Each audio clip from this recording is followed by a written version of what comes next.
Hi, everybody. Welcome to another edition of Packers Unscripted from Packers.com. I am Mike Spofford, joined by my trusted colleague, Weston Hodkowitz. We're coming to you here from our studios at Lambeau Field. And Wes, OTA season is underway. The Packers have kicked off the final phase of the offseason program, which includes a few weeks of OTAs and a mandatory minicamp. We got our first look at, I guess you'd say, the first practice of 2021, aside from rookie minicamp, which we talked about on a previous show. Tuesday's workout at Clark Hinkle Field. Fortunately, the weather cooperated. And as expected, Aaron Rodgers not in attendance. Blake Bortles in attendance, but not yet suited up. Matt LaFleur said the new free agent quarterback would be worked into the mix here soon enough. So that really made Tuesday's practice kind of the Jordan Love show. He got all the reps with the ones when it came to 7-on-7s and some less than full speed 11-on-11 stuff. And this is going to be some important time, regardless of what happens with Aaron Rodgers. This is important time for Jordan Love. So, Mike, I am going to venture to guess, and as always, as I do with our show, correct me if I'm wrong, but I would venture to guess you personally saw Jordan Love throw more yesterday at the time in which we're taping this. You saw the most you've seen him throw on Tuesday than you did through training camp last year. The reason I say that is because Jordan Love did not get many reps during the team periods in camp last year. The reps he did get were during that young guy period, which is when you had to go back to set up for the Matt LaFleur press conference, and I actually kind of stuck around because I had a little bit more leeway to watch those. But for people and media people, am I right in that, do you think? Yeah, probably. I mean, I do recall I got to see one of those extra, the 10-minute young guy periods during training camp last year when he was doing all the 11-on-11 stuff. But yeah, other than that one day, certainly Tuesday of this week was the most I've seen Jordan Love in action since he came to Green Bay. And you're not alone. There were a lot of media folks that would leave during those practices because they had to get back to set up for Zoom calls. So what the point I'm trying to illustrate with all that is last year, it was the Aaron Rodgers show, obviously, and whatever 2 reps were there would fall to Tim Boyle. Jordan Love, whatever's going on outside of 1265 Lombardi Avenue right now, this is a golden opportunity for this young man to actually get some work, to be able to take everything he did last season, all the book work, all that side of things, and then the off-season training, and really get it going in some real simulations. So seeing him work 7-on-7s and some of these other drills, again, it's non-contact, it's not highly competitive, right? But being able to navigate and appreciate and sort of operate this offense, that was really Jordan Love's first opportunity to do so. And with the fact that Bortles wasn't practicing yet, Kurt Benkert was the other quarterback. It was, as you said, the Jordan Love show. Yeah, and I mentioned in Insider Inbox, I mean, I'm not going to make any grand evaluations of Jordan Love, certainly when the players are not necessarily going full speed and all that. I know there's going to be a lot of attention on him and all that. I get it. But I was reminded in seeing him in Tuesday's practice that he showed last year, even in the limited work we saw him in training camp. He's got an NFL arm. You can see the ball come out of his hand with the velocity, with the purpose, with the speed. That's what you want to see from an NFL quarterback, and he's got that. He has it. It's a matter of putting all the other stuff together, and that's what these next several weeks are going to be for, to lead him into his second NFL training camp with all this spring work that he did not get as a rookie, because there was no rookie minicamp, there were no OTAs, there was no full squad mandatory mini. All that was gone last year. Training camp was his first real opportunity to put on a helmet and go out there and practice as a Green Bay Packer. He's getting the spring work now that's going to be really important for him heading into late summer. And with the ramp-up period last year, training camp was pretty much 2.5 weeks when you really boil it down. Yeah. In terms of being able to prepare for that week 1 game and start getting your mentality going from a summertime competition and training to legitimately preparing for an opponent. So that was a big shift there too. That's when it's not so much on Jordan Love. And, we haven't had a chance to talk to the offensive coaches yet. I'll be really interested to see what Luke Getsy has to say, the Packers quarterbacks coach, he's the one that would often stay behind with them after practice and work with them. Aaron Jones, as he was talking with the media, mentioned that him and A.J. Dillon would, they'd stick around on Saturdays and go through some stuff with him just to make sure that he was ready, And I give Jordan a lot of credit, too, much like Tim Boyle did during his first 2 years in the league. When he was inactive or he wasn't playing, he would come out and he would go through the drills and the warm-ups and the walkthrough before the team came out. Just go and do, he'd corral a practice squad receiver and go and do, those type of things to get the throws in. Jordan Love followed that template, and, you heard Aaron Rodgers even talk about it. I mean, this kid has come in and he's done everything right. He's a 22-year-old. He's a guy with a first-round pedigree. There's still a lot of kinks to be worked out, but certainly he's capable, he belongs, and for a guy that it soaks in as much information as from what we've heard from his coaches at Utah State, I think that this is going to be really beneficial for him in the long run. Yeah, well, I want to get to a couple of other key thoughts with regard to the offense here, but first, Sirius XM NFL Radio delivers hard-hitting analysis and up-to-the-minute NFL news that true football fanatics need 24/7, 365. All right, Wes, well, if we were to say there was a legitimate piece of news that came out of this first OTA practice, it would have to do with thighs. Yeah, I mentioned in our three things, I couldn't resist. It's like, yeah, well, if you want something from this practice, A.J. Dillon's thighs did not get any smaller in the off season. So yeah, I had to throw that into our three things video. But no, we're getting a sense of what the Packers, I don't know if you want to call it the plan or the preference at this point. You can parse the words there, but the way they seem to be proceeding right now with the offensive line in David Bakhtiari's absence and not knowing exactly what Bakhtiari's timeline is going to be, what we saw with the number one unit on Tuesday is that Elton Jenkins is lining up at left tackle. Billy Turner is over at right tackle. The rookie Josh Myers is with the first unit at center. And then you have Lucas Patrick and John Runyon Jr. as the first up at guards. And we'll see as things go through OTAs, and then obviously it will matter even more with how we see them line up at the start of training camp. But this is kind of our first taste of what it looks like the Packers want to do, which is to have Elton Jenkins fill that stead at left tackle until Bakhtiari can come back. And then also that Josh Myers, the second-round draft pick from Ohio State, he's not going to be handed the center job, but he is going to be given every opportunity to win that job and to potentially start in week one as a rookie for Green Bay. It kind of reminds you of Darnell Savage a little bit, right? When he came in 2 years ago. Yeah, that's a good point. He was back there with the secondary. He was in the starting safety spot. You go back historically into the Mike McCarthy era, and a lot of coaches did it this way. Eddie Lacy gets drafted. Eddie Lacy's still the fourth guy taking reps back in that training or that offseason program in 2013. Packers last year or 2 years ago, they knew Savage was the guy. They put him there. I'm not saying Myers is the guy, but they actually do have options at center depending on what they wanted to do. Lucas Patrick has played a lot of center at this point. So the fact Elton Jenkins could play center too. He could play anyway. They could put him over at receiver if they needed him to. But my main takeaway from that is you want to talk about a guy getting reps and being able to just get comfortable in a spot. That's what they did last year with John Runyon. That's the way they've started to train guys. So I think it speaks volumes that that's the starting point for Josh Myers. As far as Elton Jenkins is concerned, Adam Stenovich might disagree with me on this. The scouts may say, the coaches might say I'm wrong on this. I honestly think he could take every snap at left tackle during the offseason program, during training camp, and I still think he can be a Pro Bowl left guard whenever they want him to go back to that spot. Yeah, I bet he could. I think we've learned enough about this young man in terms of his muscle memory, his intelligence, and honest to God, just how talented this dude is that he can make that. Mike, last year, that should have been a disaster when they lost Corey Linsley. They didn't have a hand-picked successor at center when he was out for those 3 games. Elton Jenkins made that look as easy as it could have been. I covered the 2012 Packers when they had Jeff Saturday there for 13 weeks. So did I. It's not supposed to be that seamless for a guy to step in, and that's what happened. And I have a lot of respect for him in that regard.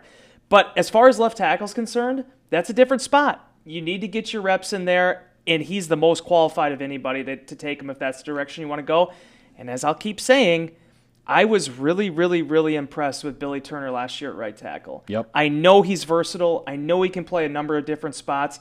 But boy, when he just was at right tackle, I thought he was pretty dang good. So at the end of the day, I don't think there was any massive surprises with how the offensive line looked. But certainly when you factor in all these multitude of reserves they have, Mike, there are still a lot of options there depending on how this plays out this summer. Yeah, absolutely. We're going to see competition throughout the summer, and not just with regard to, is the rookie Josh Myers going to win that starting center job, but you look at the guard spots. I mean, Royce Newman, the 4th-round pick from Ole Miss, might be getting a look at guard. Cole Van Lanen, he could be playing guard or tackle.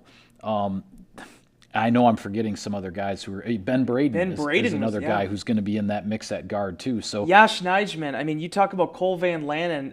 Not to jump over you, but I said this, Mike, in inbox, and I'll reiterate it on this show. Well, we'll see what happens with Simon Stepanak who's coming back from the knee injury. Jake Hansen's back after finishing last year on practice squad injured. So a lot of different things that can happen, and it's not a proven offensive line like they were so many times in the mid-2010s where you just knew who the starting 5 was, or at least what most of those components were going to be. A lot more questions, but they have so many different ways that they can go depending on how certain dominoes fall. Oh, and by the way, at some point you're getting back a 5-time All-Pro left tackle. Right. So. Yeah, absolutely. That's going to be and we will see. We don't know exactly when we're going to get the update, or if anything definitive is going to be said on when David Bakhtiari will be back. Obviously, the Packers want to get him back as soon as possible, but they're going to plan. Obviously, they have to plan for his absence at the start of the season. And if he does miraculously, I think it would be an incredible feat for him to make it back for the start of the regular season. Matt LaFleur has said, Brian Gutekunst has said they're not ruling it out, but you have to be prepared to start the season without him. Well, think about what happened, with Brian Bulaga. And the Packers, they had a plan. Bulaga didn't participate in the offseason program, obviously, coming off an injury of that scale. He was out for all but 1 week of the training camp. He did end up coming back and playing in that preseason finale. I think he took maybe 2 series at right tackle. Yeah, took a handful of snaps there. But otherwise, it was different players at right tackle. I'm trying to remember if it was Jason Spriggs. It might have even been Kyle Murphy. I can't exactly remember, but they had the backup plan, the plan B ready. That's the same thing here. You're not going to have David Bakhtiari during the offseason program. Okay, who can we give those reps to that it could be beneficial for once you get into the fall? Yeah.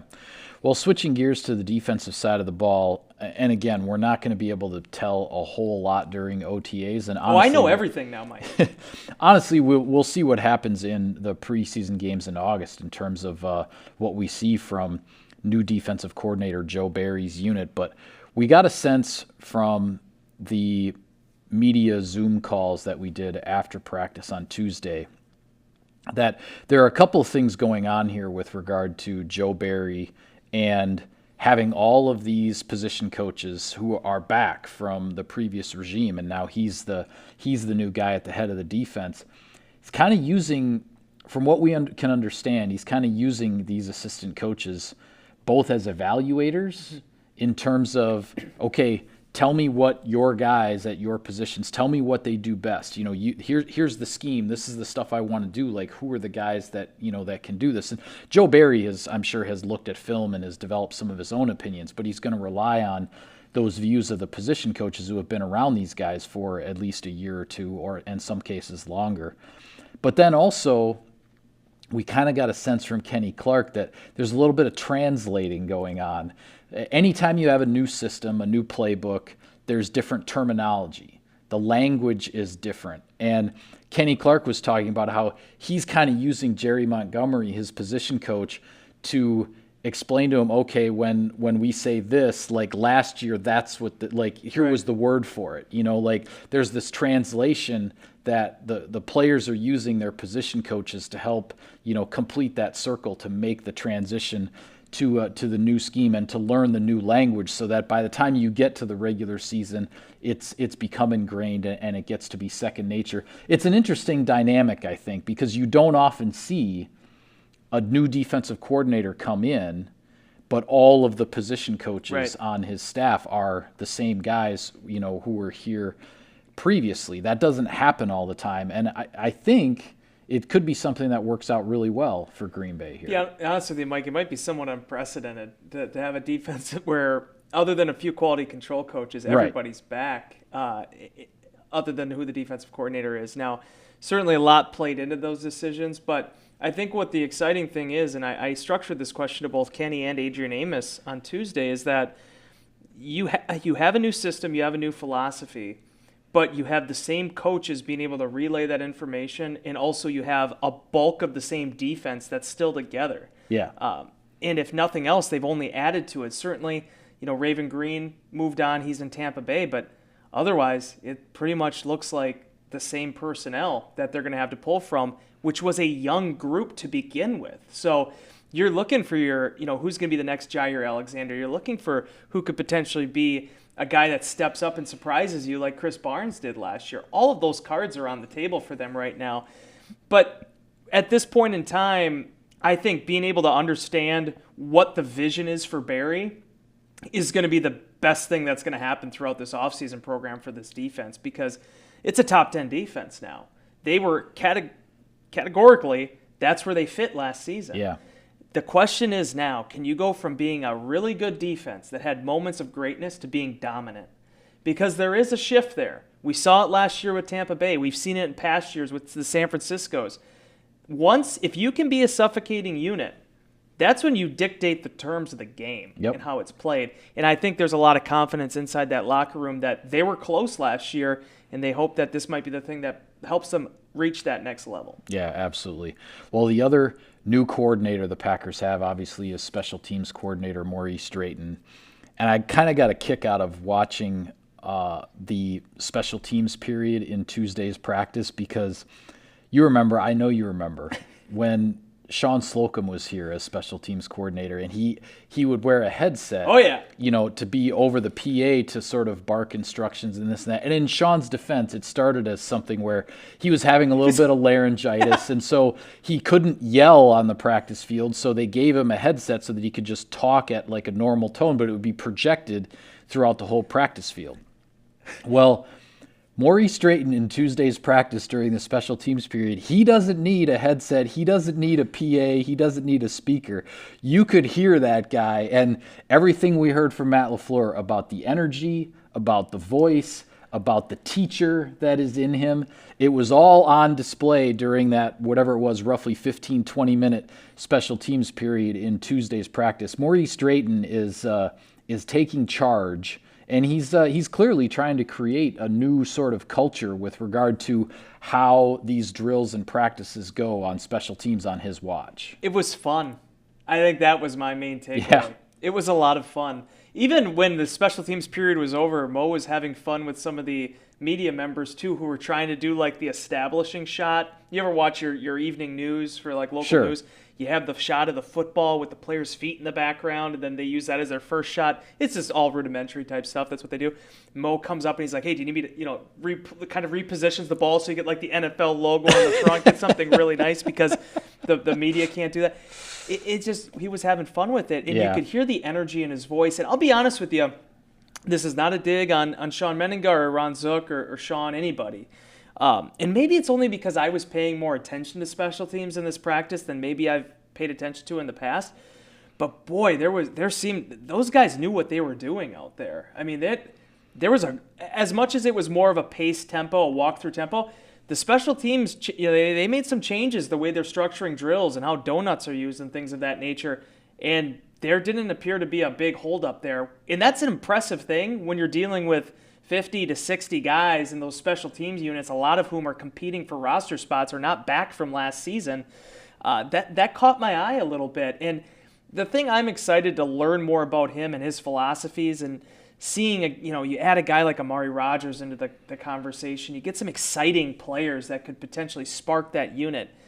It's an open canvas right now. Yep. They're just trying to put their best foot forward after what was a pretty down season a year ago. And I think that with an infectious energy like that, with what Drayton has, and especially in acknowledging some of those past coordinators who had success in Green Bay, I really do believe that could be something that helps that special teams unit turn a corner here in 2021. Yeah.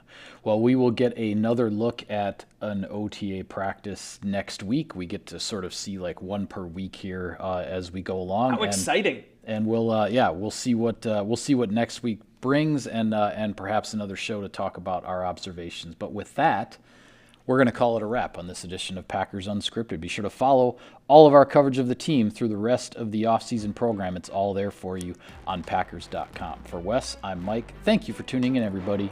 We'll see you next time.